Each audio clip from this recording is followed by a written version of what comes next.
Olá, olá, sejam bem-vindos a mais um Lux Via Talks. Hoje eu, Nina, médica psiquiatra, vou entrevistar Renata, médica endocrinologista.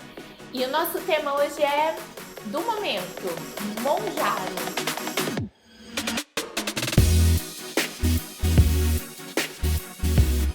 Vamos conversar sobre a famosa medicação, né? É isso? Super. Partiu. Então vamos lá, pergunta número 1. Como funciona o Monjaro?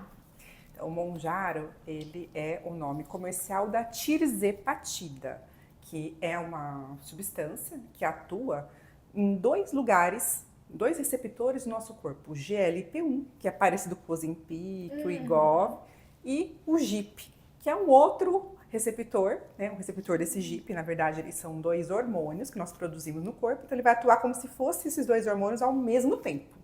Ah, então ele é mais completo do que esses outros anteriores. Exato. É O que aconteceu? Eles fizeram uma molécula que age nos dois e viram que acaba potencializando o efeito que tinha do GLP-1, que a gente tem no Wegovy, o Ozempic, né? Então, o que acontece?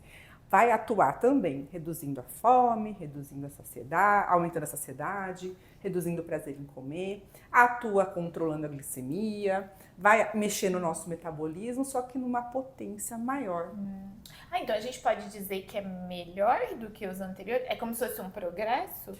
Pode ser que para algumas pessoas, vamos dizer assim, que não seja o melhor, porque para algumas pessoas pode ser que essa potência seja excessiva. Ah, olha só que coisa, né? Nem todas as pessoas respondem igual aos medicamentos. É verdade. Então não quer dizer que um remédio que tem uma potência maior seja o melhor remédio para todo aquele mundo. indivíduo. Exatamente. Nossa, daí a importância de avaliar, né? Exatamente. Tem mais alguma coisa, Rê? Te interrompi? Olha, essa medicação eu acho que é importante a gente saber, ela tem que ser prescrita pelo médico, né? Então isso é uma medicação mesmo, então não pode ser usado por conta própria. Certo, é isso. Ela é importante. Quem pode usar? Então essa medicação, além de ser prescrita pelo médico, ela tem algumas indicações. Ela foi testada principalmente em pessoas que tinham diabetes tipo 2. Que é o mais frequente, Sim, né? é o mais comum. E obesidade. Pode não ter uma obesidade severa, é um sobrepeso com diabetes. E foi testada, então, um estudo só para obesidade, estudo só para diabetes, estudos com as duas coisas. Foi testado em pacientes também que tinham gordura no fígado, apneia do sono. Ah, gordura no fígado é esteatose hepática, né? Que é bem famosa, né? Exatamente. Então, ele acaba criando braços de estudos, de vários tipos de estudos, mostrando esses benefícios em vários aspectos, inclusive na parte cardiovascular. Então, é uma medicação bem interessante. É que acaba ficando famoso muito só para emagrecer, né? Mas tem utilidades ainda muito maiores, se a gente for pensar, muito mais amplas para cuidar de outras doenças, né? Que não só a obesidade, né? Então, o médico vai avaliar se a pessoa tem obesidade, ou ela tem diabetes, ou ela tem essas complicações que geralmente são associadas com essas doenças, né? A maioria das pessoas que tem apneia do sono tem obesidade. Então, a esteatose é muito associada com diabetes e obesidade também. Então, é um perfil de paciente que pode ter essa indicação. Muito bom, adorei. Quais os riscos de usar? Então, como todos os remédios, remédio é algo que tem algum risco, né? Então, a gente sempre vai dar o remédio quando o benefício superar o risco.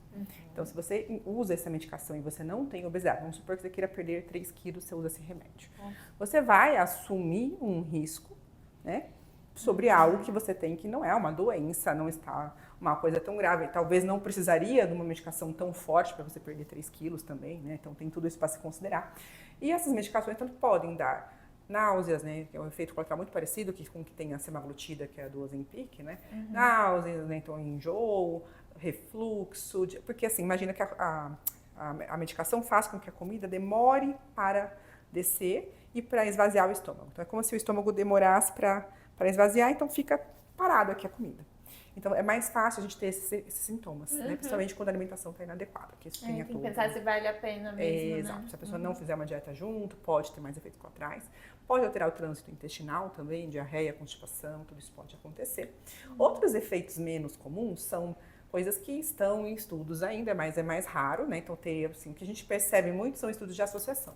Porque às vezes a pessoa pode ter outras complicações e associar ao remédio. Então, às vezes a pessoa tem dor de cabeça, ela acha que foi da medicação. O que a gente percebe? Quando a pessoa faz dieta, ela pode ter dor de cabeça. Queda de cabelo, uma outra coisa que está na bula que está tendo. Não quer dizer que o remédio causa isso. Eu conversei isso hoje com um paciente, né, que ele estava com queixa de cansaço e aí ele estava fazendo dieta, restrição alimentar e esse cansaço provavelmente estava vindo disso, né? E não, no caso, não do emocional, no meu exemplo. Isso. A gente tem que avaliar todos esses fatores, né? que podem estar associados, e como a medicação ajuda a pessoa a comer muito menos, imagina, se você não fizer uma coisa muito bem feita, acompanhada, isso pode agravar alguns problemas que a pessoa já tenha ou aparecer esses problemas. E que ela nem imagina que seja do remédio, né?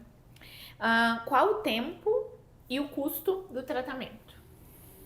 Então, tempo de uso desses remédios, imagina assim, é uma coisa que é muito difícil as pessoas perceberem, que a obesidade, o diabetes são doenças crônicas. Então, o que é doença crônica? É uma doença que ela não desaparece, você não trata com um antibiótico, né? E a bactéria some. Ela está sempre presente, né? Ela fica sob controle, entre aspas, né? Então, assim como a gente fala que a pressão, o diabetes, eles têm que estar bem controlados, né? A obesidade, ela pode ser controlada. E a medicação é uma ferramenta que auxilia, assim como não é só o remédio que vai auxiliar no diabetes, na hipertensão. A dieta, exercício, controle do peso ajudam nessas outras doenças. Para a obesidade, o que você faz? Você faz exercício, se você cuida da sua parte mental, se você tem tudo isso em ordem, né, a sua alimentação, isso ajuda a potencializar o benefício do uso de medicamentos. Em alguns casos, a pessoa pode não precisar desse tipo de remédio, e outros pode ser que faça bem para ela, ajude ela a conseguir atingir um resultado melhor, como no caso da obesidade. Se a pessoa consegue ter uma média de perda de peso, nesse caso desse remédio, a média nos estudos para obesidade sem diabetes foi cerca de 20% de perda de peso, que é uma média muito alta. E bastante gente perdeu mais do que isso, né? Então, lógico que média quer dizer que tem gente que perde menos, tá? Importante isso com doses altas. E isso em tempo prolongado de uso, porque a medicação tem que ser titulada. A gente começa com uma dose pequena e vai subindo. O tempo, então, é uso contínuo? Contínuo e, assim, é demorado para você atingir uma dose máxima. Nem todos vão conseguir atingir, porque isso é individualizado, de acordo com como a pessoa responde à medicação. Mas, geralmente, é um tratamento de longo prazo. Então, pode ser que demore anos. Tem casos, pode ser que a gente suspenda, porque perceba que não está sendo necessário, que não vale a pena. Às vezes a gente reduz a dose, porque a dose que está dando um efeito excessivo. Então pode ser que muitas pessoas consigam utilizar doses mais baixas por mais tempo, em vez de usar uma dose muito alta. Isso ajuda a reduzir um pouco, às vezes, o custo do tratamento. Mas o tratamento tem um custo elevado, ainda não chegou no Brasil na data de hoje, vai chegar em junho, agora de 2025. E a gente espera que fique ali por volta entre R$2.000 a R$3.500. Por mês. R$2.000 a R$3.500. Não sabemos ainda se vai ter alguma diferença de acordo com a forma que vier essa medicação, as apresentações, o custo de cada dose, né? Então isso nós vamos observar depois. Acho que só um adendo, pessoal, quando a gente fala de doença crônica é muito difícil para a gente prever tempo de duração de tratamento, né? Porque pensem que cada vez que o paciente consulta é um ser humano novo que está ali, né?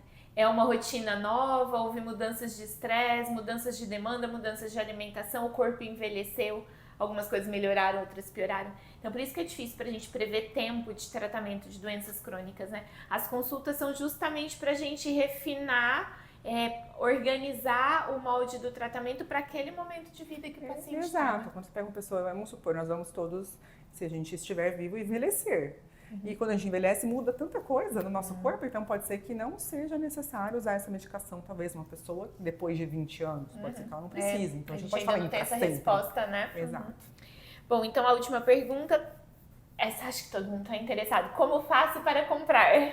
Primeira coisa é passar no médico, né? Esse é o primeiro. Sim. Nesse momento, ainda a gente não consegue comprar na farmácia, mas depois vai ser disponibilizado nas farmácias. O ideal seja com uma indicação, com uma receita médica.